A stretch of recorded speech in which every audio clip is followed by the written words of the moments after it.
Hi hello friends, പത്രമാറ്റ് സീരിയലിന് വരാൻ പോകുന്ന ഒരു അടിപൊളി എപ്പിസോഡിന്റെ വിശേഷങ്ങളിലേക്ക് എല്ലാ കൂട്ടുകാർക്കും സ്വാഗതം. അങ്ങനെ അനാമിക അനിക്കെതിരെയും അനന്തപുരിക്കാർക്കെതിരെയൊക്കെ കേസ് കൊടുത്ത് അത് വലിയ പ്രശ്നമൊക്കെ ആയിരിക്കുകയാണല്ലോ. അതുപോലെ തന്നെ മീഡിയക്കാരുടെ മുമ്പിലും അനാമിക ഈ കാര്യങ്ങളൊക്കെ വിളിച്ചു പറയുന്നുണ്ട്. അതുകൊണ്ട് പൊതുസ്ഥലത്ത് ഭാര്യ തലയെന്നുള്ളൊരു കേസ് തന്നെ അനിയുടെ പേരിൽ വരികയാണ് കേട്ടോ. അങ്ങനെ ഇത് അനന്തപുരിയിലാകെ എല്ലാവർക്കും ഭയങ്കര വിഷമമൊക്കെ ആക്കിയിട്ടുമുണ്ട്. അതേസമയത്ത് സി ഐയുടെ നിർബന്ധം കാരണം അനിയെ നന്ദു തന്നെ പോയി അറസ്റ്റ് ചെയ്ത് സ്റ്റേഷനിലോട്ട് കൊണ്ടുവരുന്നുമുണ്ട്. അങ്ങനെ ലോക്കപ്പിൽ കിടക്കുന്ന അനിയെ കാണാനായിട്ട് ആദർശ് നയനയൊക്കെ വരുന്നുണ്ട്. അനിയെ സ്റ്റേഷൻ ജാമ്യത്തിൽ ഇറക്കാൻ പറ്റാത്തതുകൊണ്ട് തന്നെ കോടതി മുഖേന ഇനി ജാമ്യം എടുക്കാന്നുള്ളൊരു പ്രതീക്ഷയിലാണ് കേട്ടോ അവരെല്ലാവരും. അതിനു വേണ്ടിയിട്ട് അവർ നല്ലൊരു വക്കീലിനെയൊക്കെ കണ്ടിട്ട് ചെയ്യാൻ പറ്റുന്ന കാര്യങ്ങളൊക്കെ ചെയ്യുന്നുണ്ട്. എന്നാൽ നന്ദുവിന് അവിടെ കൂടുതൽ ഇടപെടാൻ പറ്റാത്തതുകൊണ്ട് തന്നെ നന്ദുവിനെ കൊണ്ട് പറ്റുന്ന ഒരു വഴിയായിരുന്നു അന്ന് തന്നെ അനിയെ മജിസ്ട്രേറ്റിന് മുമ്പിൽ കൊണ്ടുപോകാന്നുള്ള കാര്യങ്ങൾ. അതിനു വേണ്ടിയിട്ട് സി ഐയുമായിട്ട് സംസാരിച്ചിട്ട് സി ഐയുടെ പെർമിഷനൊക്കെ മേടിച്ചുകൊണ്ട് തന്നെ അനിയെ ആ ലോക്കപ്പിൽ നിന്ന് ഇറക്കാനൊക്കെ ആയിട്ട് നന്ദുവും ശ്രമിക്കുന്നുണ്ട്.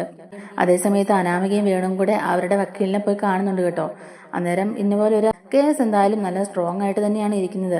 ഉള്ളതും ഇല്ലാത്തതുമായ എല്ലാ കാര്യങ്ങളും എഴുതി പിടിപ്പിച്ചിട്ടുണ്ടല്ലോ. ഈ കേസിന്റെ വിധി വരാൻ പോകുന്നത് ഒന്നുകിൽ എന്തായാലും അനി ജയിലിൽ പോകും, അല്ലെങ്കിൽ നഷ്ടപരിഹാരം നൽകിക്കൊണ്ട് ഒത്തുതീർപ്പാക്കണം. ഈ രണ്ട് ഓപ്ഷൻ മാത്രമേ ഉള്ളൂ. ഇതിലേതെങ്കിലും ഒന്ന് നടക്കുമെന്നും പറയുകയാണ് കേട്ടോ. അന്നേരം വേണു പറയുന്നുണ്ട്, നമുക്ക് അവൻ ജയിലിൽ പോകണമെന്നൊന്നും ഇല്ല സാറേ. നമ്മളുടെ ഉദ്ദേശം നല്ലൊരു തുക കോമ്പൻസേഷൻ ആയിട്ട് മേടിക്കുക എന്നുള്ളത് മാത്രമാണ്. അത് നല്ലൊരു നഷ്ടപരിഹാരം തന്നെ വേണം. അപ്പോൾ ആ വക്കീൽ പറയുന്നുണ്ട്, അത് പിന്നെ നമുക്കറിയാമല്ലോ. ആദ്യം എന്തായാലും ഈ കേസ് കോടതിയിൽ എത്തട്ടെ, എന്നിട്ട് നമുക്ക് ഡിവോഴ്സിനെ പറ്റിയൊക്കെ ചിന്തിച്ചാൽ മതി. ആദ്യം ഇതിനുള്ള നഷ്ടപരിഹാരം മേടിച്ചെടുക്കണം. നല്ലൊരു തുക തന്നെ നഷ്ടപരിഹാരമായിട്ട് നമ്മൾ ആവശ്യപ്പെടണം എന്നൊക്കെ പറയാണ് കേട്ടോ. അന്നേരം വേണു ചോദിക്കുന്നുണ്ട്, ഒരു 10 കോടിയൊക്കെ പറയാം അല്ലേ സാറേ എന്നിങ്ങനെ പറയുമ്പോഴേക്കും 10 കോടി മതിയോ? അതിന്റെ 10 ഇരട്ടി സ്വത്ത് അവരുടെ കയ്യിൽ ഇല്ലേടോ. അതുകൊണ്ട് 10 കോടിയിലൊന്നും ആക്കണ്ട, ഒരു 25 കോടിയെങ്കിലും നഷ്ടപരിഹാരം ചോദിക്കാന്നൊക്കെ പറഞ്ഞു കൊടുക്കുന്നുണ്ട് കേട്ടോ നമ്മുടെ വക്കീലും. അങ്ങനെ അനാമികയ്ക്ക് അത് കേൾക്കുമ്പോഴൊക്കെ ഭയങ്കര സന്തോഷമാവുന്നുണ്ട്. അവർ പ്രതീക്ഷിച്ചിരുന്നതിനേക്കാൾ കൂടുതൽ തുകയാണല്ലോ നഷ്ടപരിഹാരമായിട്ട് കയ്യിലോട്ട് കിട്ടാൻ പോകുന്നത്. അതിന്റെ ആ ഒരു സന്തോഷം വീട്ടിൽ ചെന്നിട്ട് രേവതിയോടും പ്രകടിപ്പിക്കുന്നുണ്ട് അനാമികയും വേണുവും ഒക്കെ കൂടിയിട്ട്. എന്തായാലും ഇങ്ങനെ ഒരു അവസരത്തിന് വേണ്ടിയിട്ടായിരുന്നു നമ്മളെല്ലാം കാത്തിരുന്നത്. അവസാനം അത് സംഭവിക്കുകയും ചെയ്തു. എല്ലാം നമ്മൾ വിചാരിച്ചതുപോലെ തന്നെ നടക്കുകയും ചെയ്തു എന്നൊക്കെ പറഞ്ഞിട്ട് അവരങ്ങ് ഭയങ്കരമായിട്ട് സന്തോഷിക്കുന്നൊക്കെ ഉണ്ട് കേട്ടോ. അതേസമയത്ത് സി എ സച്ചിദാനന്ദനെ വിളിച്ചിട്ട് ഈ കാര്യങ്ങളൊക്കെ പറയുന്നുണ്ട്.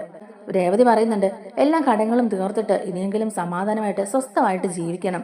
മോളെ, നിന്റെ കാര്യം നീ സേഫ് ആക്കണം കേട്ടോ. എല്ലാ കാശും ദൂർത്തടിച്ച് ചിലവാക്കാതെ ഉണ്ടല്ലോ. മോൾ അതൊക്കെ സേവിങ്സ് ചെയ്യണം. മോളുടെ ലൈഫും സെറ്റ് ആക്കണം.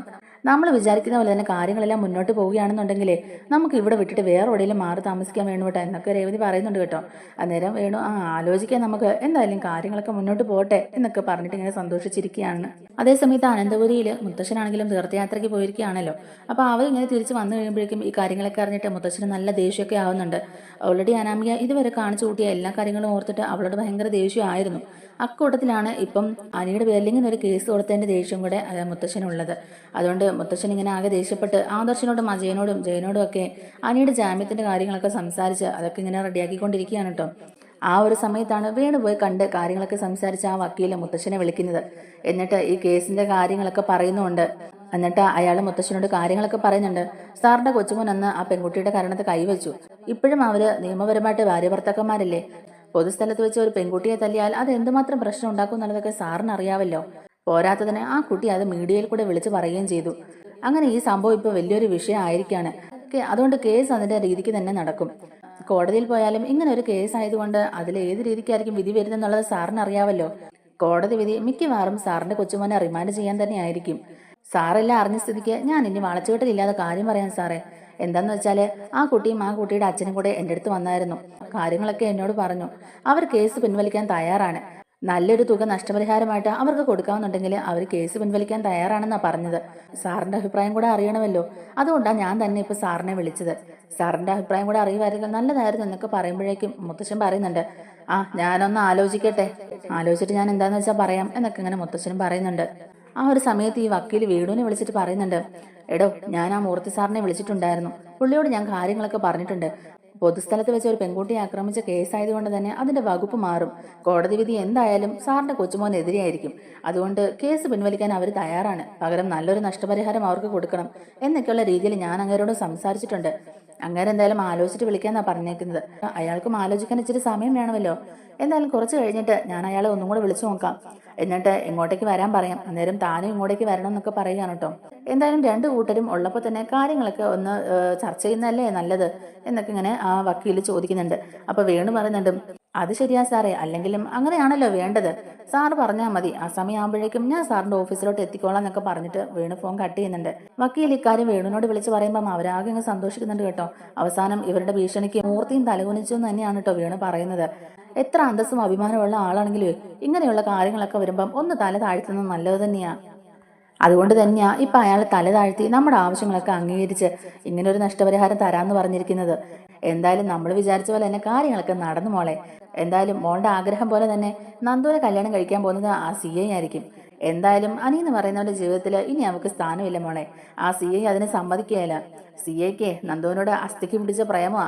അയാൾ അവളെയെ കല്യാണം കഴിക്കുകയുള്ളൂ എന്ന് പറഞ്ഞ ഒറ്റ കാലി നിൽക്കുക. അയാൾ ഒരു സീനിയർ പോലീസ് ഉദ്യോഗസ്ഥനല്ലേ, അയാൾ വിചാരിക്കുന്നത് നടക്കുള്ളൂ മോളെ. നന്ദുവിനെ കല്യാണം കഴിക്കാൻ വേണ്ടിട്ടെ അയാൾ എന്ത് പണിയും ചെയ്യും എന്നുള്ളത് എനിക്ക് മനസ്സിലായി എന്നൊക്കെ വേണു പറയുന്നുണ്ട്. അപ്പോഴേക്കും രേവതി പറയുന്നുണ്ട്, അതേ മോളെ, എന്റെ മോളെ അവിടെ ഇട്ട് എന്തോരം അവർ കഷ്ടപ്പെടുത്തിയതാ. അങ്ങനെയുള്ള സ്ഥലത്തേക്ക് അവൾമാർക്ക് പിന്നാലെ ഇവളെയും കൂടെ കൊണ്ടു ചെല്ലാനായിട്ട് ജാനകി സമ്മതിക്കുകയല്ലോ. ജാനകി എന്തായാലും നന്ദുവിനെ മരുമകളായിട്ട് അംഗീകരിക്കത്തില്ല. അതുകൊണ്ട് മിക്കവാറും ആ CIയുടെയും നന്ദുവിന്റെയും കല്യാണം നടക്കാൻ തന്നെയാണ് ചാൻസ്. അവർ രണ്ടുപേരും കല്യാണം കഴിക്കുകയോ ജീവിക്കുകയോ എന്താണെന്ന് വെച്ചാൽ ചെയ്തോട്ടെ, നമുക്കതൊന്നും പ്രശ്നമല്ലല്ലോ മോളെ. നന്ദു അനിയും ഒന്നിക്കരുത്, അത് മാത്രമല്ലേ ഉള്ളൂ നമ്മുടെ ആഗ്രഹം. അതുപോലെ തന്നെ നല്ലൊരു നഷ്ടപരിഹാരം കിട്ടാൻ വേണ്ടിയിട്ടാണല്ലോ നമ്മൾ ഈ കാര്യങ്ങളൊക്കെ ചെയ്തത് തന്നെ. എന്തായാലും നമ്മൾ ഉദ്ദേശിച്ച കാര്യങ്ങളൊക്കെ നടന്നു കഴിഞ്ഞാൽ പിന്നെ അവർ പിന്നെ ജീവിച്ചാലും മരിച്ചാലും നമുക്ക് എന്താ മോളെ പ്രശ്നം എന്നൊക്കെ പറഞ്ഞിട്ട് അവരിങ്ങനെ സന്തോഷിച്ചിരിക്കുന്നുണ്ട്. അതേസമയത്ത് അനാമിക ഇങ്ങനെ എന്തൊക്കെയോ ആലോചിച്ചുകൊണ്ടിരിക്കുകയാണ്. ആദർശും നയനയും അജയനും ജയനും ഒക്കെ കൂടിയിട്ട് അനിയെ ജാമ്യത്തിൽ ഇറക്കാൻ വേണ്ടിയിട്ടുള്ള കാര്യങ്ങളൊക്കെ നോക്കിക്കൊണ്ടിരിക്കുകയാണ് കേട്ടോ. എത്രയും പെട്ടെന്ന് തന്നെ അനിയെ ജാമ്യത്തിൽ ഇറക്കാനുള്ള എല്ലാ വഴികളും അവർ നോക്കുന്നുണ്ട്. അങ്ങനെ ആ കാര്യങ്ങളൊക്കെ മുന്നോട്ട് പോകുന്നുണ്ട്. അതേസമയത്ത് തന്നെ നമ്മുടെ മുത്തശ്ശൻ വക്കീലിന്റെ അടുത്തോട്ട് വരികയാണ് കേട്ടോ. അതായത് വേണുവിന്റെ ഒക്കെ ഭാഗം ന്യായീകരിക്കുന്ന ആ വക്കീലിന്റെ അടുത്തോട്ട് മുത്തശ്ശൻ വരുന്നുണ്ട്. അതേസമയത്ത് വക്കീൽ വിളിച്ച് പറഞ്ഞിട്ട് വേണു അവിടെ എത്തുന്നുണ്ട്. അങ്ങനെ ഇവർ രണ്ടുപേരെയും ചർച്ചയ്ക്ക് വേണ്ടിയിട്ട് വിളിക്കുകയാണ് കേട്ടോ ആ വക്കീല്. അങ്ങനെ അങ്ങോട്ടേക്ക് വരുന്ന സമയത്ത് തന്നെ മുത്തശ്ശൻ വേണുവിനോട് പറയുന്നുണ്ട്, എന്തായാലും നിങ്ങൾ ഉറച്ച തീരുമാനത്തിൽ തന്നെയാണോ? തീരുമാനത്തിൽ മാറ്റമൊന്നുമില്ലേ? തനിക്ക് ഇതിൽ നിന്ന് പിന്മാറിക്കൂടെ? ഇനി തന്റെ മോക്ക് അവിടെ ബുദ്ധിമുട്ടൊന്നും ഉണ്ടാകാതിരുന്നാ പോരെ? തന്റെ മോളെ ഇനിയും എന്റെ വീട്ടിലേക്ക് മരുമകളായിട്ട് സ്വീകരിക്കാൻ ഞങ്ങൾ തയ്യാറാണ്. തന്റെ മോക്ക് ഇനി അവിടെ ഒരു പ്രശ്നവും ഉണ്ടായില്ല എന്നൊക്കെ തന്നെ മുത്തശ്ശൻ വെറുതെ ഒന്നിങ്ങനെ പറഞ്ഞു നോക്കിയാണ് കേട്ടോ. ആ സമയത്ത് വേണു പറയുന്നുണ്ട്, എന്റെ മോൾക്ക് ഇനി അവിടെ ജീവിക്കണമെന്നൊന്നും ആഗ്രഹമില്ല സാറേ. അല്ലെങ്കിൽ തന്നെ എന്റെ മോക്ക് ഇനി ആ തറവാടുമായിട്ട് ഒരു ബന്ധവും വേണ്ട. അങ്ങോട്ടേക്ക് വിവാഹം കഴിച്ചു തന്നുകൊണ്ട് തന്നെ എന്റെ മോളുടെ ജീവിതമായി ഇല്ലാതായത്. ഇനി എന്തായാലും എന്റെ മോളുടെ ജീവിതം ഇല്ലാതായതിന്റെ നഷ്ടപരിഹാരം കിട്ടിയാൽ മാത്രം മതി. എന്റെ മോൾ ഇനി അങ്ങോട്ടേക്ക് ഇല്ല എന്നുള്ളത് തന്നെയാണ് അവള് തീരുമാനിച്ചേക്കുന്നതൊക്കെ പറയാൻ കേട്ടോ. അപ്പൊ മുത്തശ്ശൻ ചോദിക്കുന്നുണ്ട്, ആണോ? അപ്പൊ നിങ്ങളെല്ലാവരും തീരുമാനിച്ചുറപ്പിച്ച് തന്നെയാണല്ലേ എന്നിങ്ങനെ ചോദിക്കാനുണ്ട്. അപ്പൊ വേണു പറയുന്നുണ്ട്, അതെ സാർ, എന്റെ മാത്രം തീരുമാനമല്ല ഇത്, എന്റെ മോളുടെയും തീരുമാനം ഇത് തന്നെയാണ്. ഇത്രയും നാളെ എന്റെ മോള് പല വിഷമങ്ങളും സഹിച്ച് തന്നെയാണ് അവിടെ ജീവിച്ചുകൊണ്ടിരുന്നത്. കല്യാണം കഴിഞ്ഞുള്ള പേരേ ഉള്ളൂ, അവർ തമ്മിൽ ഒരു ബന്ധവും ഇല്ല. ഇപ്പോഴും അനിയുടെ മനസ്സിൽ ആ നന്ദു തന്നെയാണ് ഉള്ളത്. അത് പല പ്രാവശ്യം തെളിയിക്കുകയും ചെയ്തിട്ടുള്ളതാണ്. പിന്നെയും എന്തർത്ഥത്തിലാണ് സാറേ അവന്റെ ഭാര്യയായിട്ട് എന്റെ മോൾ അവിടെ ജീവിക്കേണ്ടത്? ജീവിതകാലം മുഴുവൻ ഭാര്യയാണെന്നുള്ളൊരു പേരിൽ മാത്രം അവിടെ ജീവിക്കാൻ പറ്റുമോ? എന്റെ മോക്കും ജീവിതത്തിൽ എന്തെങ്കിലുമൊക്കെ സുഖവും സന്തോഷമൊക്കെ വേണ്ടേ? എന്തും ഇങ്ങനെ ഒരു കോമാളിയെ പോലെ ജീവിച്ചുകൊണ്ടിരുന്നാൽ മാത്രം മതിയോ? എന്തായാലും എന്റെ മോക്ക് നിങ്ങളുടെ മകനുമായിട്ട് ജീവിക്കാൻ താല്പര്യമില്ല. പോരാത്തതിന് കഴിഞ്ഞ ദിവസം എന്റെ മോളുടെ കാരണത്തെ അവൻ അടിച്ചു. അവന്റെ 5 വിരലും എന്റെ മോളുടെ കാരണത്ത് പതിഞ്ഞു കിടക്കുകയായിരുന്നു. അതുപോലെ ഇനിയും അവിടെ ഉള്ളവരുടെ തല്ലൊക്കെ മേടിക്കാനായിട്ട് എന്തിനാ ഞാൻ എൻ്റെ മോളെ അങ്ങോട്ടേക്ക് വിടുന്നത് സാറേ എന്നൊക്കെ ഇങ്ങനെ വക്കീലിനോട് ചോദിക്കാനോട്ടോ വീണു. അപ്പോൾ ഉടനെ എന്നെ മുത്തശ്ശന് ദേഷ്യം വന്നിട്ട് മുത്തശ്ശൻ ചോദിക്കുന്നുണ്ട്, അപ്പം നിങ്ങളുടെയൊക്കെ തീരുമാനം ഇത് തന്നെയാണല്ലേ? കുട്ടികളായ അങ്ങനെയൊക്കെയാണ് വേണു, നമ്മൾ വേണം എല്ലാം പറഞ്ഞു തിരുത്തി കൊടുക്കാനായിട്ട്. ചില പ്രശ്നങ്ങളൊക്കെ അവർ തമ്മിൽ ഉണ്ടായിട്ടുണ്ട്, അതൊന്നും ഇല്ലാന്ന് ഞാൻ പറയുന്നില്ല. എന്നാലും നന്ദുവിന്റെ പേരിലാണല്ലോ ഇവർ തമ്മിലുള്ള പ്രശ്നങ്ങളൊക്കെ തുടങ്ങിയത്. നന്ദുവിന്റെ കല്യാണം സ്ഥലം CIയുമായിട്ട് ഉറപ്പിച്ച മട്ട് തന്നെയാണ്.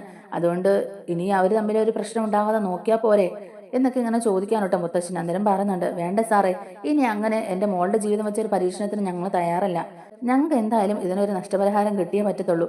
ഇല്ലെങ്കിൽ ഞങ്ങൾ കേസുമായിട്ട് മുന്നോട്ട് പോകാൻ തന്നെയാണ് തീരുമാനിച്ചേക്കുന്നത്. കേസിന്റെ വിധി എന്താവും എന്നുള്ളതൊക്കെ സാറിന് അറിയാമല്ലോ. ഒരു പെൺകുട്ടിയെ പട്ടാപകല് നടു റോഡിൽ വെച്ച് ആക്രമിച്ച കേസാണ്. തെളിവ് സഹിതമാ എൻ്റെ മോള് CIക്ക് കംപ്ലൈന്റ് എഴുതി കൊടുത്തിട്ടുള്ളത്. അതുകൊണ്ട് എന്തായാലും അതിന് ജയിലിൽ കിടക്കേണ്ടി വരും. അത് നിങ്ങൾക്ക് ഉണ്ടാക്കുന്ന മാനക്കേട് എത്രയെന്നൊക്കെ എനിക്കറിയാം സാറേ. അതുകൊണ്ടാ കേസ് മുന്നോട്ട് പോകാതിരിക്കണമെന്നുണ്ടെങ്കിൽ നല്ലൊരു നഷ്ടപരിഹാരം കോമ്പൻസേഷൻ ആയിട്ട് തരണമെന്ന് പറഞ്ഞത്.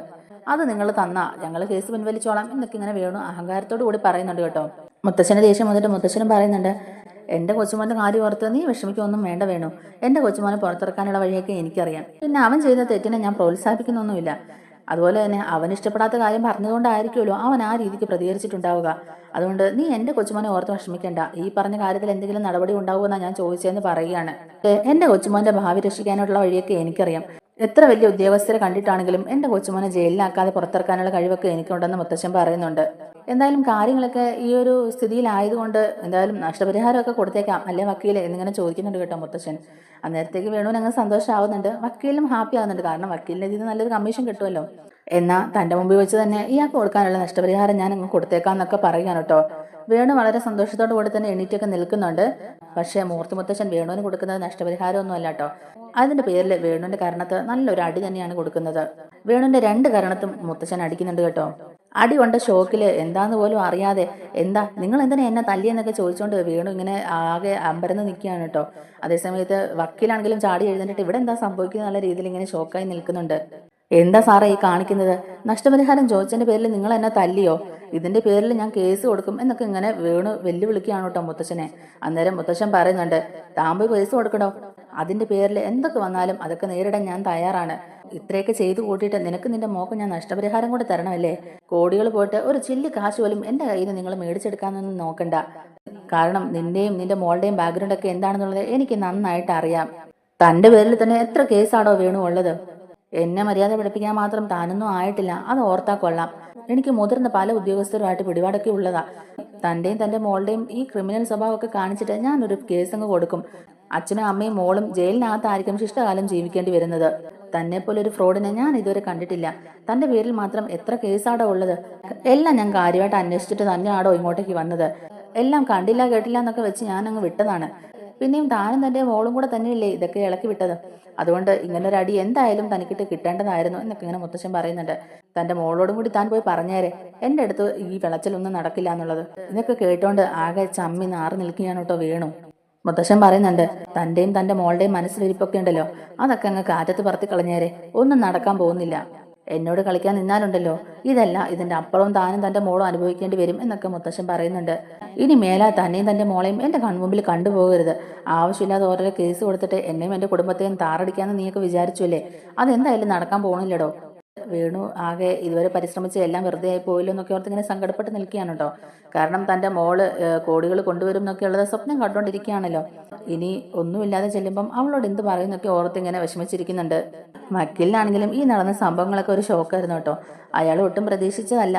പിന്നെ വക്കീലൊന്നും മിണ്ടുന്നില്ല കേട്ടോ. പല പയ്യന്മാരുടെയും കൂടെ അഴിഞ്ഞാടി നടക്കുന്ന തന്റെ മോളെ ഇനി എന്റെ തറവാടിന്റെ പടി പോലും കിടക്കാൻ ഞാൻ സമ്മതിക്കില്ല. ഇത് തനിക്കും തന്റെ മോക്കും ഒരു പാഠമായിരിക്കണം.